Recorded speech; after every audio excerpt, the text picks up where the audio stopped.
اب نبی پاک صلی اللہ علیہ وآلہ وسلم نے جب اعلان نبوت فرمایا تو صدیق اس وقت بھی مکے میں نہیں تھے۔ جب نبی پاک صلی اللہ علیہ وسلم نے اعلان نبوت فرمایا آپ یمن گئے ہوئے تھے۔ یہ روایت کل میں نے چند نمازیوں کے سامنے بیان کی تھی اور اب میں تفصیلی بیان کر رہا ہوں۔ اس وقت آپ یمن میں گئے ہوئے تھے کیونکہ آپ کا کاروبار تھا تجارت کا، آپ کپڑے کا کام کرتے تھے تجارت کے اندر، یا باقی بھی مختلف قسم کی تجارت کرتے تھے۔ آپ یمن گئے ہوئے تھے۔ جب یمن گئے تجارت کے لیے تو یمن میں ایک شیخ ملا۔ شیخ کہتے ہیں کہ بڑے آدمی کو، پیر کو بھی شیخ کہتے ہیں، بوڑھے کو بھی شیخ کہتے ہیں، عالم دین کو بھی شیخ کہتے ہیں، شیخ نہیں شیخ۔ تو یمن کے اندر شیخ ملا۔ اب جو شیخ ملا وہ پہلی آسمانی کتابوں کا عالم تھا، پہلی آسمانی کتابیں اس نے پڑھی ہوئی تھی، عالم تھا وہ۔ جب اس نے صدیق کو دیکھا تو پوچھا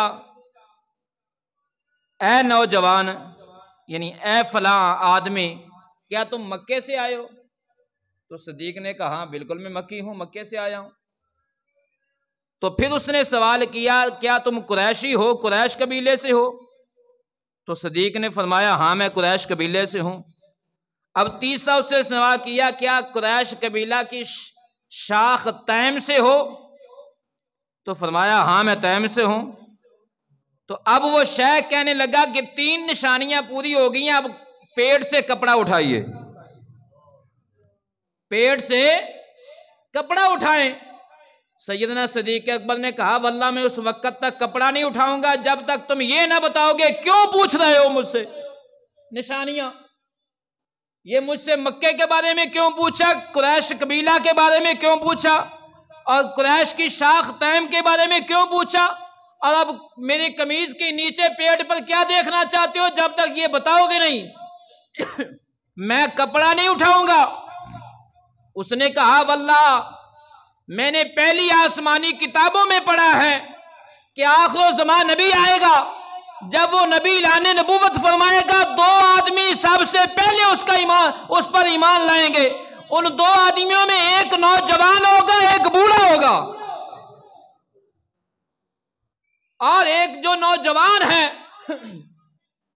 وہ تو ابھی میں نے نہیں دیکھا، لیکن جو عمر رسیدہ ہوگا وہ تم ہو، تمہارے اندر 3 نشانیاں پائی گئی ہیں اور ایک نشانی تمہاری ناف کے اوپر ہے، وہ دیکھنا چاہتا ہوں، اور تم اس نبی کے پہلا خلیفہ ہوگے، میں نے پہلی آسمانی کتابوں میں پڑھا ہے۔ تو اب سیدنا صدیق اکبر نے پیڑ سے کپڑا اٹھایا، اور جب کپڑا اٹھایا تو سیدنا صدیق اکبر کی ناف پر تل تھا، اس نے اس تل کو چوما اور کہا تمہیں مبارک ہو، تم اس نبی کے خلیفہ اول ہوگے۔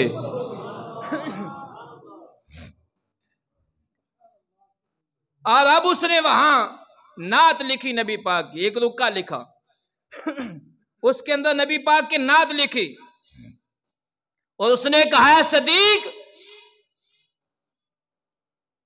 یہ میری نعت جا کر میرا رکا اس نبی کی بارگاہ میں پیش کر دینا، اگر میرے مقدر میں ہوا زندگی نے ساتھ دیا تو میں ملاقات کروں گا۔ اب سیدنا صدیق اکبر وہاں سے چل پڑے۔ جب کچھ دن گزارنے کے بعد آنے لگے نا تو وہ شیخ سے پھر ملاقات کی، کہا اب میں جا رہا ہوں۔ اس نے کہا اچھا میری طرف سے اس نبی کی بارگاہ میں سلام عرض کرنا۔ سیدنا صدیق اکبر رضی اللہ تعالیٰ عنہ مکہ آئے۔ اب وہی معاملہ پھر پیش آ گیا۔ یہ پہلا معاملہ ہے، معراج النبی کا بعد میں آیا، یہ پہلا ہے۔ کفار مکہ نے، ابو جہل وغیرہ سب نے سیدنا صدیق اکبر سے کہا اے صدیق سنیں تمہارے دوست کیا کہتے ہیں؟ کہنے لگے کیا بات ہے؟ کہنے لگے اب تمہارے دوست نے جو ہے نا وہ نبوت کا دعویٰ کر دیے، کہتا ہے میں نبی ہوں اور مجھے اللہ نے رسول بنا کر آخری نبی بنا کر بھیجا۔